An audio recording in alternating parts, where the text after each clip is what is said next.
I want to tell you one thing. If it's enough for me, after 2 hours that I spoke, that you remember only one thing. You remember there's a book in your house that probably you never opened and read, Hebrew, English, Russian, Persian, doesn't matter, it's the same words.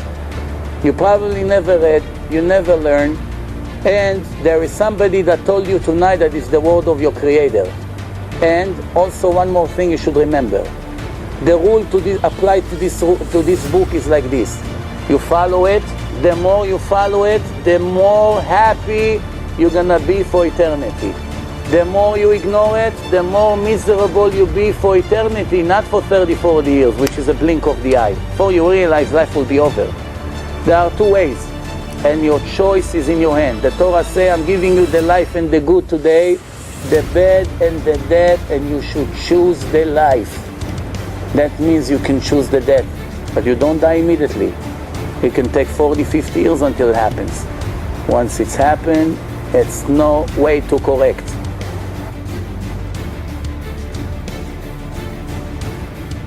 And the Gemara conclude, the righteous Jews sit with a crown to their head. It's an analogy. We don't have an understanding in a spiritual world because we are physical. There's no understanding. What does it mean?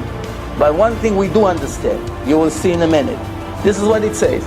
The righteous Jews are sitting with a crown to their head and enjoying the greatness of God. נהנים מזיו השכינה. You know what does it mean, ziv? It's like you have honey dripping from a fruit and you open your mouth and it drips right into your mouth, sweet, great, delicious honey from the dates or something like this. This is an analogy, a spiritual pleasure we will never understand here. But what do I need to understand? What, I cannot rely on God's promise?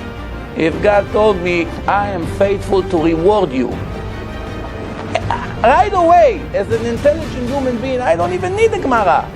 Right away I know who should I rely on. On my boss? My father-in-law? Who should I rely on? All the promises that I heard in my life and I believe? Oh, my Creator. Who is more faithful? Which reward's gonna be sweeter? Which reward gonna be longer? Of course he is.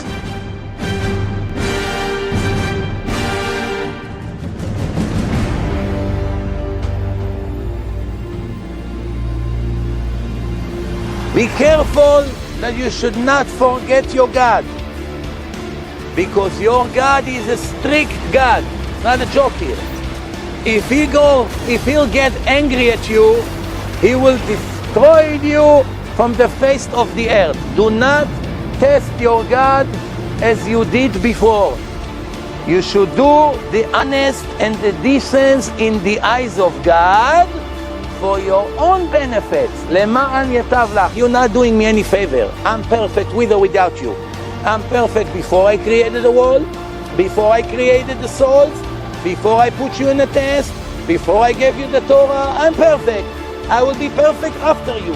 Whatever you do doesn't make any change by me. I'm always perfect. I gave you a way to earn life of eternity with pleasure. And what do? You're selling it for pennies.